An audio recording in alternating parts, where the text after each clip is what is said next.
स्वागत है दोस्तों आपका आज की मुख्य और ताजा खबरों के इस वीडियो में। आज की मुख्य और ताजा खबरों के मुताबिक आम आदमी के लिए बड़ी खबर, बदल गया आपकी रसोई गैस सिलेंडर बुकिंग का फोन नंबर, फटाफट ऐसे करें चेक। साथ ही दोस्तों 2+2 वार्ता को लेकर के बड़ी खबर आ रही है। जी हां, अब चीन की चुनौती का मिलकर सामना करेंगे भारत और अमेरिका। जानिए दोनों देशों के बीच किन मुद्दों पर बनी सहमति।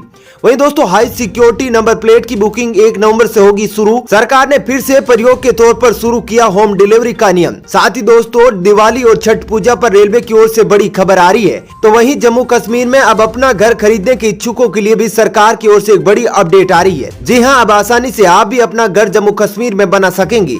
वहीं दोस्तों छोटे व्यापारियों को सरकार ने जीएसटी भरने के लिए बड़ी राहत दी है। अब एक एसएमएस से भर सकेंगे टैक्स रिटर्न। इसके साथ ही दोस्तों सरकारी कर्मचारियों के लिए सरकार की ओर से दिवाली से पहले एक और बड़ा तोहफा दिया गया है। वहीं लॉकडाउन को लेकर अब एक बड़ी खबर आ रही है। जी हां, अब इस दिन तक बढ़ा दिया गया है देश में लॉकडाउन। वैसे दोस्तों कमेंट करके जरूर बताइए कि क्या देश में लॉकडाउन की फिर से जरूरत है या फिर नहीं। आपका क्या विचार है इसके बारे में, आप अपनी राय जरूर बताइएगा। साथ ही दोस्तों इस राज्य में कर्जदार किसानों के लिए सरकार ने बड़ा ऐलान किया है। जी हां, इस खबर के बारे में भी आपको विस्तार से बताएंगे।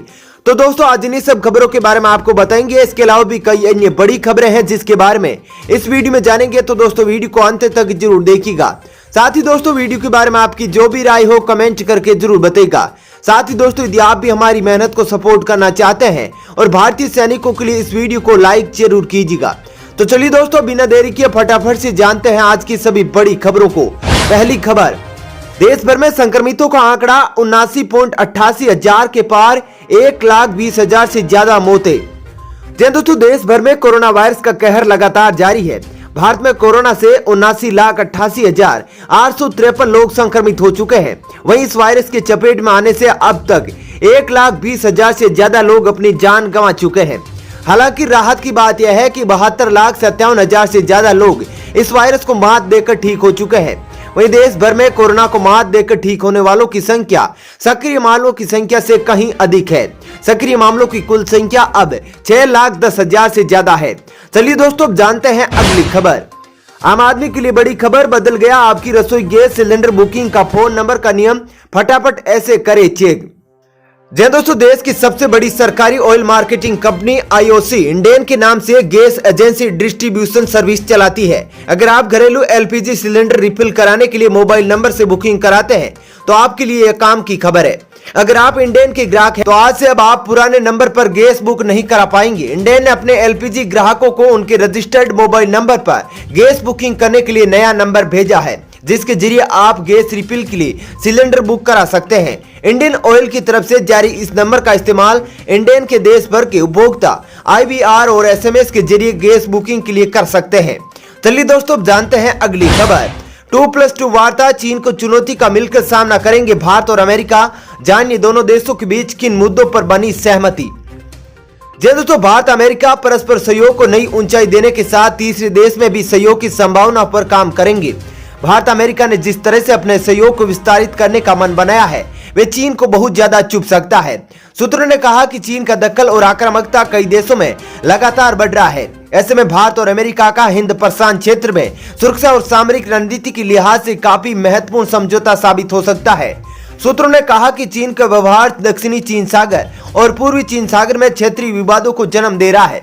लद्दाख में चीनी सेना की आक्रामकता के अलावा ताइवान सहित एशिया और यूरोप के कुछ देशों में भी चीनी व्यवहार को लेकर चिंता है। चलिए दोस्तों जानते हैं अगली खबर।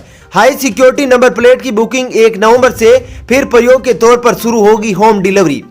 दोस्तों राजधानी में हाई सिक्योरिटी नंबर प्लेट और कलर कोडेड स्टिकर के लिए ऑनलाइन बुकिंग 1 नवंबर से शुरू होगी।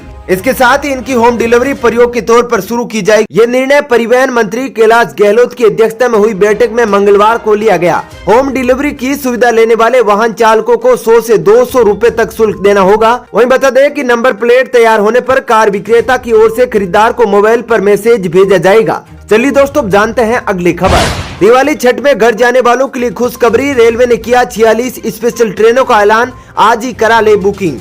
जी हां दोस्तों इस साल दिवाली और छठ पूजा पर घर जाने वाले को लेकर रेलवे की ओर से बड़ी खुशखबरी दी गई है। अगर आप भी अपने घर जाने का प्लान बना रहे हैं तो आपको ट्रेन में टिकट के लिए अब परेशान नहीं होना पड़ेगा। इंडियन रेलवे ने इस साल 46 फेस्टिवल स्पेशल ट्रेनें चलाने का ऐलान किया है।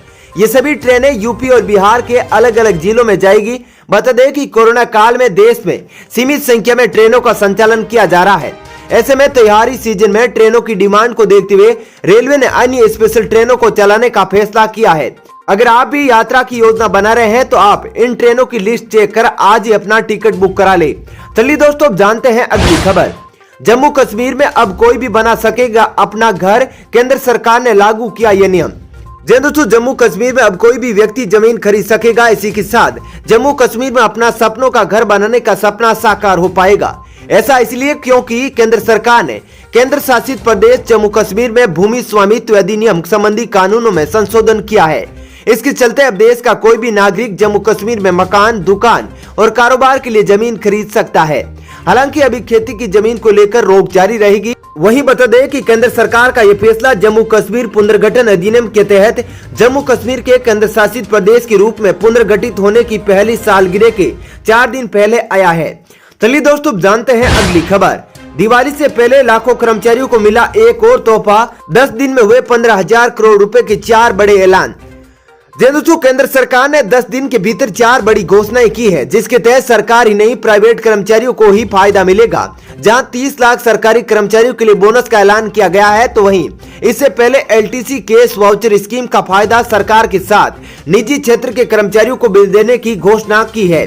वहीं अब सरकार ने बड़ा ऐलान करते हुए पुरुष कर्मचारियों को चाइल्ड केयर लीव का फायदा देने की बात कही है। केंद्रीय मंत्री जितेंद्र सिंह ने कहा कि ऐसे सरकारी पुरुषकर्मी अब बच्चों की देखभाल संबंधी छुट्टी लेने के हकदार होंगे जो सिंगल पेरेंट है। दोस्तों, इन घोषणाओं पर अमल करने पर जहां लोगों को त्योहारों में नकदी की समस्या से निजात मिलेगी, वहीं केंद्र सरकार पर 15,312 करोड़ रुपए का अतिरिक्त बोझ पड़ेगा। चलिए दोस्तों, जानते हैं अगली खबर। राजस्थान में दिवाली से पहले कर्जदार किसानों को बड़ा तोहफा। अब 5 एकड़ से कम भूमि नहीं होगी कुर्क। दोस्तों, राजस्थान में अब किसी भी तरह के कर्जदार किसान की 5 एकड़ तक की भूमि कुर्क नहीं हो सकेगी। इसके लिए विधानसभा में 2 नवंबर को कृषि संशोधित बिल पास होने के बाद इस नए संशोधन को लागू किया जाएगा।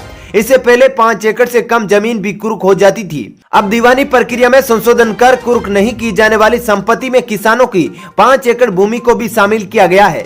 किसानों के संबंध में केंद्र सरकार द्वारा लागू अधिनियमों को लागू होने से रोकने वाले विधेयक लाने की तैयारी राज्य सरकार पहले ही शुरू कर चुकी है।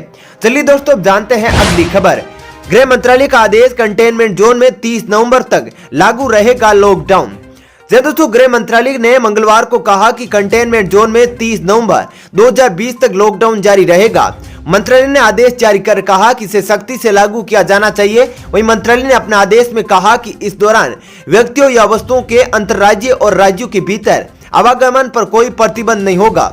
इस तरह के आवागमन के लिए अलग से अनुमति, अनुमोदन या ई परमिट की आवश्यकता नहीं होगी। बता दें कि गृह मंत्रालय ने 30 सितंबर को अनलॉक 5 के लिए गाइडलाइंस जारी की थी। इस दौरान मंत्रालय ने कहा था कि निजी क्षेत्रों में 31 अक्टूबर तक लॉकडाउन सख्ती के साथ लागू रहेगा, जिसे अब 30 नवंबर तक बढ़ा दिया है। मंत्रालय ने दोहराया कि राज्य सरकार से चर्चा के बिना निजी क्षेत्रों के बाहर कोई स्थानीय लॉकडाउन लागू नहीं करेंगे। चलिए दोस्तों, जानते हैं अगली खबर। मोदी सरकार ने हाफिज सईद और छोटा शकील के करीबी समेत 18 को किया आतंकी घोषित। देखिए पूरी लिस्ट। जी हां दोस्तों, आतंकवाद के खिलाफ जीरो टॉलरेंस की नीति अपनाते हुए केंद्र सरकार ने यूपीए के तहत 18 लोगों को आतंकवादी घोषित किया है। इसमें हिजबुल मुजाहिदीन का प्रमुख सैयद सलाहुद्दीन और इंडियन मुजाहिदीन का भटकल बंधु भी शामिल है। गृह मंत्री शाह के निर्देश पर सटीक सूचनाओं और पुख्ता सबूत के आधार पर यह कार्रवाई की गई है। सरकार ने जिन 18 लोगों को आतंकवादी घोषित किया है, इनमें सीमा पार के आतंकी भी शामिल है। लश्कर-ए-तैयबा का यूसुफ मुजम्मिल, लश्कर-ए-तैयबा का सरगना हाफिज सईद का बहनोई अब्दुल रहमान मक्की, साल 1999 में कंधार IC 814 अपहरण का आरोपी यूसुफ अजहर, मुंबई बम धमाकों की साजिश रचने वाला टाइगर मेमन, छोटा शकील, हिजबुल मुजाहिदीन का सरगना सैयद सलाहुद्दीन और इंडियन मुजाहिदीन के भटकल बंधु इस सूची में शामिल है। चलिए दोस्तों, जानते हैं अगली खबर। छोटे व्यापारियों को सरकार ने GST भरने के लिए दी बड़ी राहत। अब SMS से भर सकेंगे टैक्स रिटर्न। जी दोस्तों, व्यापारियों के लिए GST रिटर्न दाखिल करने की एक और प्रक्रिया को आसान बना दिया गया है। GST नेटवर्क ने कंपोजिशन टैक्स पेयर्स के लिए जिन पर देनदारी नील है, SMS के जरिए तिमाही रिटर्न भरने की सुविधा शुरू की है। कंपोजिशन स्कीम के तहत कुल 17.11 लाख टैक्स पेयर्स रजिस्टर्ड है। इनमें से 20% यानी 3.5 लाख टैक्स पेयर्स नील रिटर्न वाले हैं। इसका मतलब यह है कि छोटे व्यापारी या छोटे बिजनेस हाउस जिन पर करीब जीएसटी बकाया या टैक्स की देनदारी नहीं है, अब एसएमएस भेजकर अपना जीएसटी रिटर्न दाखिल कर सकेंगे। उन्हें जीएसटी पोर्टल पर जाने की जरूरत नहीं होगी। दोस्तों फिलहाल इस वीडियो में इतना ही। ऐसी ही खबरें देखते रहने के लिए आप हमारे चैनल को सब्सक्राइब जरूर कीजिएगा। साथ ही दोस्तों वीडियो के बारे में आपकी जो भी राय हो कमेंट करके जरूर बताएगा। और दोस्तों यदि आप भी हमारी मेहनत को सपोर्ट करना चाहते हैं तो इस वीडियो को लाइक और शेयर जरूर कीजिएगा। धन्यवाद।